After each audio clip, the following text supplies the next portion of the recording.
운동장이 사라진 학교 두 번째 기획보도 시간에는 과밀학급 대안으로 모듈러 교실을 사용하는 학교 상황을 보도해드립니다.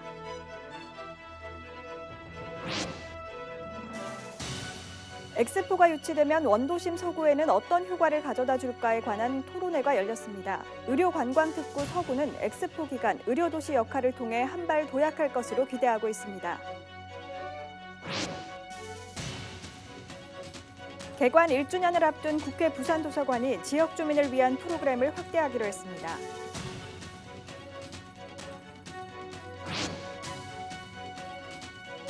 나들이 객들이 늘고 있는 주요 관광지가 무단 투기된 쓰레기로 몸살을 앓고 있습니다. 수거도 어려운 곳에 버려진 쓰레기들로 인해 지자체도 애를 먹고 있습니다.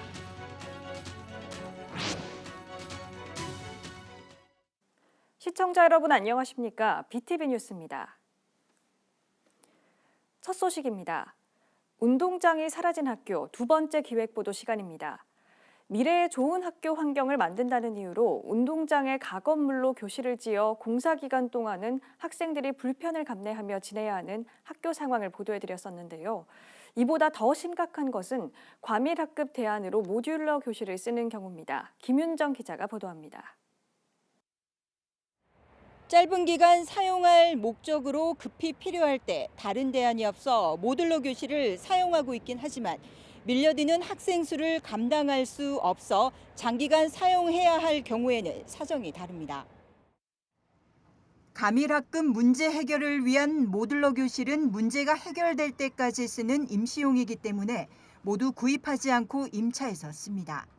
과밀학급 해소를 위해 모듈러 교실을 사용 중인 부산 지역 학교는 총 13개교 136개실입니다. 13개 교에서 임차해야 될 연간 모듈러 임차료만 한 학교당 4억 원에서 많게는 10억 원. 설치비와 1년치 임차료를 포함할 경우 총 143억 5천여만 원이 투입됐습니다. 과밀 해소가 장기간 해소되지 않을 경우 모듈러 사용료가 눈덩이로 커지게 됩니다. 배보다 배꼽이 커질 수 있습니다. 과밀학급 해소를 위해 모듈러 교실을 설치한 학교는 절반 이상이 최근까지도 택지 조성 중인 신도시 지역으로 강서구 명지동에 집중돼 있습니다. 100년을 유지를 하는데 그 100년을 유지를 하는 건데 그 100년의 주기를 봤을 때 일시적으로 10년간은 원래 좀 많이 늘거든요. 근데 이게 10년이 지나고 나면 확 줄어들어요. 그래서 처음에 만약에 저희가 그 10년간의 그 시설을 생각해서 엄청 60학급으로 지었다가 나중에 만약에 인구가 줄어들었을 때는 그 부분을 어떻게 할 수가 없잖아요. 부산시가 도시계획을 수립할 때 인구 정책과 함께 반드시 해야 할 학령 인구 정책 수립을 교육청과 함께 제대로 하지 않았기 때문입니다. 그래서 입주 전부터도 계속 인원도 많이 넣고 그런 문제들을 계속 해결하려고 했는데 교육청에서는 아무래도 이게 계획이 진행되는 과정이 좀 더디더라고요. 그러더니 결국은 저렇게 모듈러를 설치를 하고 3학년들은 계속 저기 들어가는 그런 상황이 됐네요. 100년 대계라는 교육 정책이 이처럼 초단기 임시 방편으로 땜질되고 있는 것입니다. 지금처럼 소규모 학교로 만들었지만은 실질적으로는 정상적인 규모의 학교가 필요한 케이스들이 발생하는 부분이 있습니다.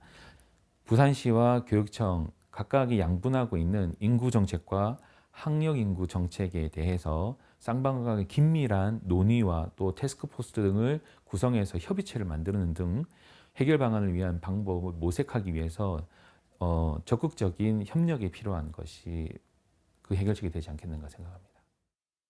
BTV 뉴스 김윤정입니다. 다음 달 엑스포 실사단의 부산 방문을 앞두고 엑스포 유치 열기가 더욱 뜨겁습니다. 서구에서는 엑스포 유치를 기원하는 토론회가 열렸는데요. 엑스포가 서구에 무엇을 가져다 줄지가 관건이었습니다. 장동환 기자입니다. 지난 10일 서구에서 2030 월드 엑스포를 주제로 토론회가 열렸습니다. 엑스포 유치를 위해 서구는 어떤 준비를 해야 하고 또 유치가 이루어진다면 서구에는 어떤 효과가 기대되는지 가장 큰 관심이었습니다.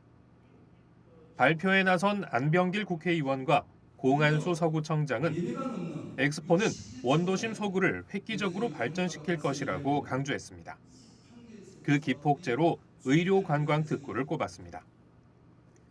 엑스포 기간 중 부산을 찾을 5천만 명의 방문객들을 위해 서구가 의료 도시가 될 것이라는 기대입니다. 북한에서 이렇게 행사를 넘겨서 하지만은 부산 통을 바로 빠져나오면은 병원이 쫙 있습니다. 4개 병원이.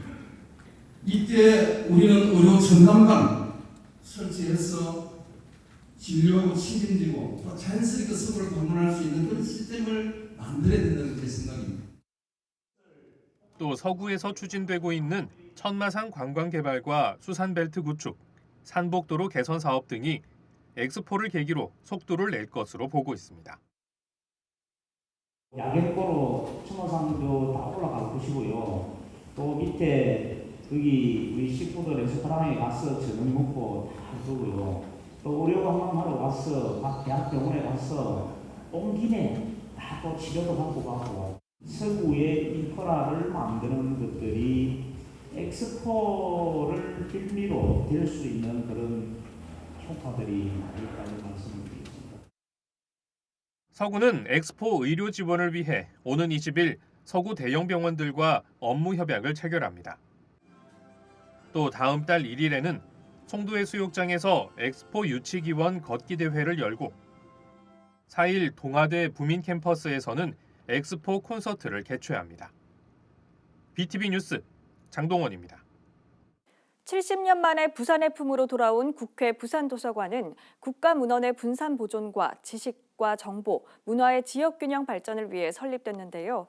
개관 1주년을 앞둔 부산도서관이 지역 주민을 위한 프로그램을 확대하기로 했습니다. 박재한 기자입니다. 국회 부산도서관은 이달부터 오는 12월까지 시민 북 큐레이션 코너를 운영합니다. 시민 북 큐레이터와 사서가 협업해 1층 공간에 매달 특정 주제의 도서를 선보입니다.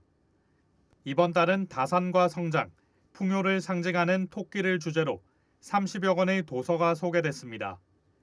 확대 개편한 구독형 전자책과 오디오북 서비스도 시작합니다. 구독권 수는 10만 권으로 국내 도서관 중에서는 처음으로 초등 학습 만화 전자책과 특화 주제 큐레이션도 제공됩니다. 한편 지난해 3월 말 개관한 국회 부산도서관은 현재까지 28만여 명의 방문객이 다녀갔습니다. 지난해 영화의 전당과 부산경제진흥원 등 지역기관과 손잡고 개최한 음악회와 취업박람회, 영화 상영 등을 올해 확대 운영할 예정입니다. 오는 31일에는 개관 1주년을 기념해 기념식과 함께 기획 전시도 선보입니다. 현대 어린이책 미술관과 공동으로 기획한 글을 담은 그림전은 그림 자체만으로도 스토리를 전달할 수 있다는 가능성에 주목하는 내용으로 채워집니다. BTV 뉴스 박찬입니다. 완연한 봄 날씨가 이어지면서 나들이 객들도 조금씩 늘고 있는데요. 이때를 틈타 쓰레기 무단 투기도 극성을 부리고 있습니다. 많은 시민들이 찾고 있는 부산의 대표적 관광지도 예외는 아닙니다. 성숙된 시민의식이 아쉽습니다. 그 현장을 김석진 기자가 고발합니다. 광안대교가 한눈에 들어오는 이기대 공원 입구입니다. 이곳 해안도로는 가을 불꽃축제를 직관할 수 있는 명당 중 하나. 평소에도 해안 경관을 보러 오는 관광객들이 많이 찾는 곳입니다. 그런데 화려한 풍경을 보다 시선을 아래로 떨구면 또 다른 모습이 나타납니다. 숲풀 사이로 쓰레기가 널려 있습니다. 상태 확인을 위해 아래로 내려가 봤습니다. 옹벽 아래에는 정체를 알 수 없는 쓰레기들이 마구 버려져 있습니다. 그중에는 전동 킥보드까지 있습니다. 플라스틱 일회용 컵은 기본, 운동화를 비롯해 텐트까지 종류도 다양합니다. 최근에 버린 것으로 보이는 음식물 쓰레기는 물론 동물 사체의 뼈와 산업 폐기물도 있습니다. 집 앞에 내놓으면 수거해가는 종량제 봉투도 눈에 띕니다. 자세히 보니 대구에서 온 겁니다. 경치 좋은 곳에 쓰레기가 저리 딱 하는 거 보니까 영 좀 기분이 좀 그렇네요. 지자체에서 빨리 좀 치워주시고 그 시민들도 이렇게 쓰레기를 버리지 않았으면 좋겠습니다. 어림잡아 수톤에 달할 것으로 보이는 쓰레기들. 수거도 쉽지 않아 보입니다. 경사지로 가는 입구엔 무단 경작도 이루어지고 있습니다. 저희가 현장 확인을 했고요. 앞으로 주기적으로 좀 더 신경 써서 쓰레기나 이런 부분이 관리될 수 있도록 하겠습니다. 봄철 관광지의 환경위생에 대한 관리 강화는 물론 성숙한 시민의식이 요구되고 있습니다.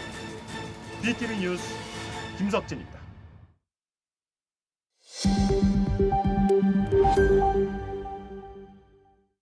오늘 오전 5시 50분쯤 동서고가로 진양램프에서 감전램프 방향으로 달리던 승용차가 앞서 달리던 화물차와 추돌했습니다.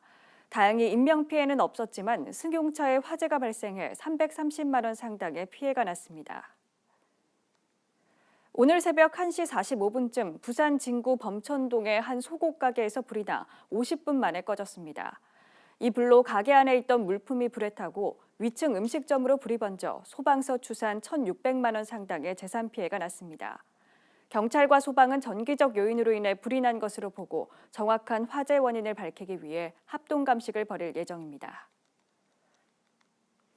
정관의 아쿠아 드림파크, 수많은 법적 하자와 구조적 문제점이 드러나면서 건물 구조부터 시설물까지 전면 재보수 중인데요.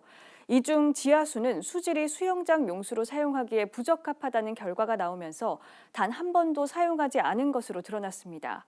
주민들은 사용하지도 못할 물을 위해 혈세를 투입했다며 비판의 목소리를 높였습니다. 장보영 기자입니다. 정관 아쿠아 드림파크의 지하수 처리 시설입니다. 지난 2019년 4억 6천여만 원을 들여 조성됐습니다. 상수도보다 저렴한 지하수를 수영장 용수로 사용하려는 목적입니다.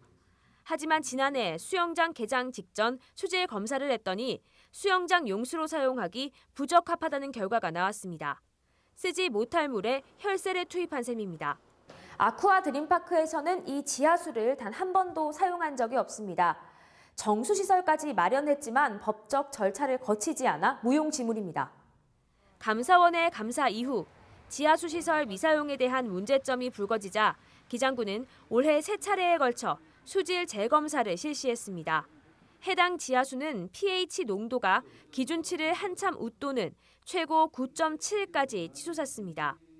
통상 수영장은 수소 이온 농도인 pH가 6.5에서 8.5 이하로 유지되지 않으면 세균이 번식해 안질환과 피부병을 일으킬 수 있습니다.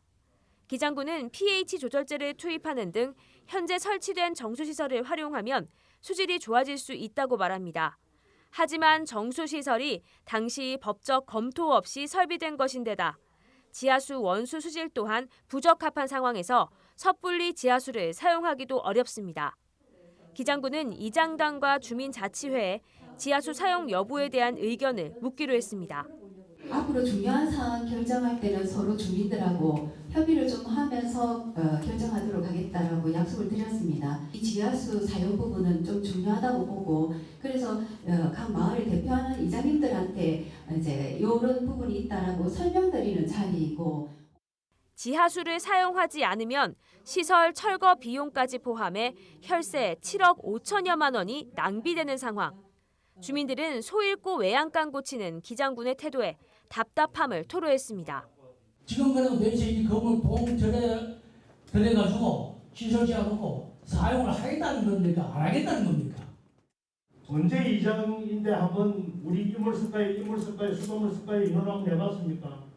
지금 하다 안 되니까 이장 회의에 와가지고 이래가지고 책임 회피 안 하는 거 아닙니까? 기장군은 다양한 주민들의 의견을 바탕으로 오는 20일까지 지하수 사용 여부를 최종 결정할 계획입니다. 헬로티비 뉴스 장보영입니다. 앞이 보이지 않는 시각장애인 5명이 부산 갈매길을 완주했습니다. 우리도 할 수 있다며 2년 전 도전을 시작했고 도전을 시작한 이후 무려 700리를 걸었습니다. 시각장애인들의 아름다운 도전을 김한식 기자가 취재했습니다. 부산 갈매길 마지막 지점에 들어서는 한 무리의 사람들. 뿌듯한 얼굴로 서로가 서로를 격려합니다. 5명의 시각장애인들이 갈매길 전 구간을 완주했습니다. 9개 코스 21개 구간의 갈매길을 걸었는데 무려 274km가 넘습니다. 갈매길 첫 시작점인 임랑해수욕장에서 직선으로 경북 안동까지 왕복할 수 있는 거리입니다. 신체적 불편을 넘어 목표를 이루면서 자신감이 생겼습니다. 우리 모두가 같이 700리를 걸었다는 거에 너무 감개무량하고요. 앞으로도 더욱더 아름다운 도전을 위해서 무엇이든지 할 수 있을 것 같습니다.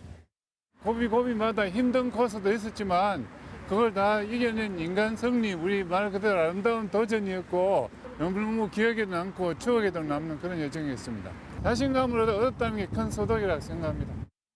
꼭 필요한 일이 아니면 외출을 자제하는 시각장애인들. 우리도 집을 벗어나자며 5명의 시각장애인들이 뚜벅이 모임을 결성했습니다. 그리고 지난 2021년 4월 갈매길 원정에 첫 발을 뗐습니다. 코스마다 많은 어려움이 따랐지만 자원봉사자들의 도움이 있어 극복할 수 있었습니다. 또 길을 걷다 지치면 서로가 서로에게 힘이 돼줬고 결국 불가능하게 여겨졌던 갈매길 완주를 2년 만에 성공했습니다. 조금 위험한 데가 조금 덜 있더라고요. 그래 우리들뿐만이 아니고 이렇게 여러 다른 장애인들도 많은데 다 함께 이런 자연을 이렇게 좀 느꼈으면 하는 그런 생각이 많이. 갈매길을 완주한 이들을 위해 마련된 건 매달 1개가 전부지만 무엇보다 값진 선물입니다. 아름다웠던 2년간의 여정은 끝이 났지만 이들에게는 또 다른 시작입니다. 같이 함께 해서 행복했었고 좋은 이렇게 감정으로 우리를 봐주셨으면은. 헬로티비 뉴스 김한식입니다. 부산시교육청이 2025년까지 부산 지역 모든 교육기관에 대해 교육시설 안전인증 취득을 추진합니다. 안전인증은 시설 안전과 실내 환경 안전, 외부 환경 안전 등 3개 분야 49개 항목에 대해 실시하고 각 학교에 자체 평가서를 제출하면 전문기관에서 심사를 거쳐 등급을 부여합니다. 교육청은 올해 276개 학교와 기관의 안전인증을 취득하고 2025년까지 954곳 모든 교육기관의 안전인증을 마무리할 계획입니다. 남구는 지난 10일 문현교통광장에서 문현지하보도 환경개선공사 준공식을 가졌습니다. 이날 준공식엔 남구 문현 3사동 주민자치위원장을 비롯해 남구청장과 국회의원, 구의원 등이 참석했습니다. 남구는 19억 원의 사업비를 들여 노후된 지하차도에 교통약자를 위한 엘리베이터를 설치하고 내부 편의시설 등을 교체했습니다. 북구는 건축 관련 민원이 복잡하고 다양해짐에 따라 민원인들에게 향상된 건축행정 서비스를 제공하기 위해 건축민원 상담실을 운영합니다. 건축민원 상담은 오는 3월 15일 첫 운영을 시작으로 매월 첫째 주와 셋째 주 수요일 오후 2시부터 4시까지 구청 본관 1층에 마련된 상담실에서 진행됩니다. 건축민원 상담은 북구 건축사협회 소속의 전문 건축사의 재능 기부로 무료로 진행됩니다. 국민의힘 안병길 의원이 금융권 공익신고자를 보호하는 법안을 대표 발의했습니다. 현행법에서는 공익신고자 보호를 위해 471개 공익침해 행위를 지정하고 있지만 금융권 공익신고에 대해선 포함하지 않고 있습니다. 안 의원은 대표 발의한 법안은 공익신고자 보호법 내에 금융소비자 보호에 관한 법률을 포함시켜 공익신고자에 대한 법적 보호 장치를 마련하는 한편 대형 금융피해를 사전에 방지하는 내용을 담고 있습니다. 국민의힘 김도읍 의원은 노인의 빈곤 예방 및 지원 등에 관한 법률안, 약칭 노인빈곤예방법을 대표 발의했습니다.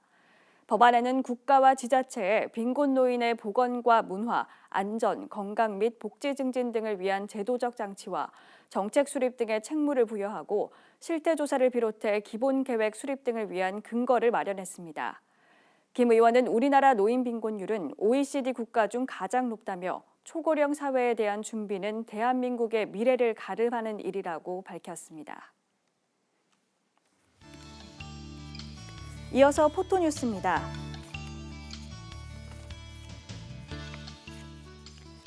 서구 서대신 3동 주민자치위원회는 지난 4일부터 책 속 캐릭터 만들기를 시작으로 디지털 배우기와 건강체조 등 총 6개의 상반기 프로그램을 개강하고 오는 6월까지 운영할 계획입니다. 서구 남부민 일동 지역사회보장협의체에서는 지난 9일 고독사를 예방하고 건강을 지원하고자 행복 남일 한 끼 만찬 도시락을 관내 어르신 30세대에 전달했습니다.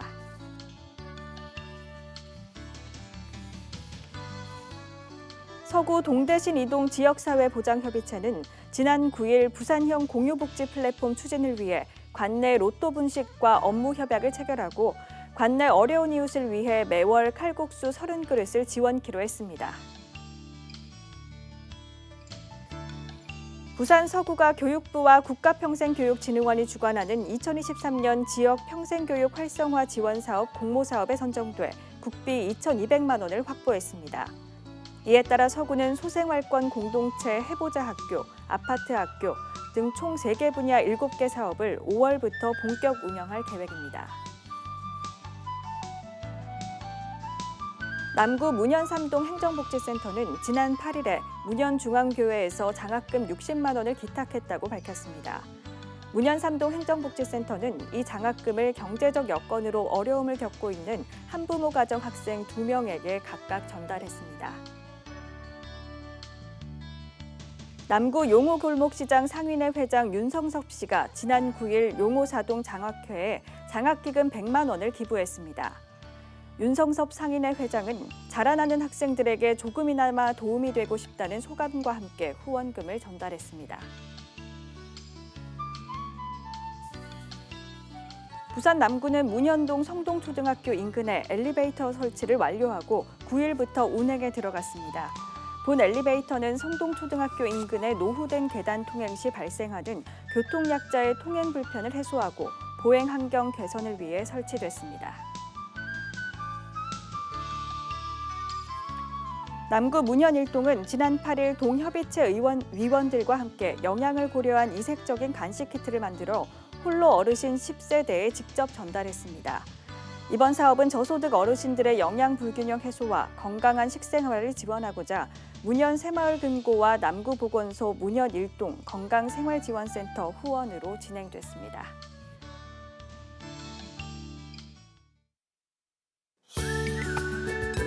(3월 14일) 생활지수입니다. 아침 최저기온은 6도, 낮 최고기온은 15도입니다. 미세먼지 지수는 보통 수준을 보이겠고 피부 건강을 위해 수분 섭취를 해주시길 바랍니다. 감기 예방을 위해 옷차림을 따뜻하게 해주시는 게 좋겠습니다. 비 소식은 없어서 우산은 지참하지 않으셔도 되겠고요. 빨래와 세차를 하셔도 좋겠습니다. 작은 불씨도 각별히 유의해 주시고 외출을 하신다면 가족과 공원으로 나들이를 하셔도 좋겠습니다. 밤에는 실내 온도와 습도를 확인해 주시고 숙면을 취하시길 바랍니다.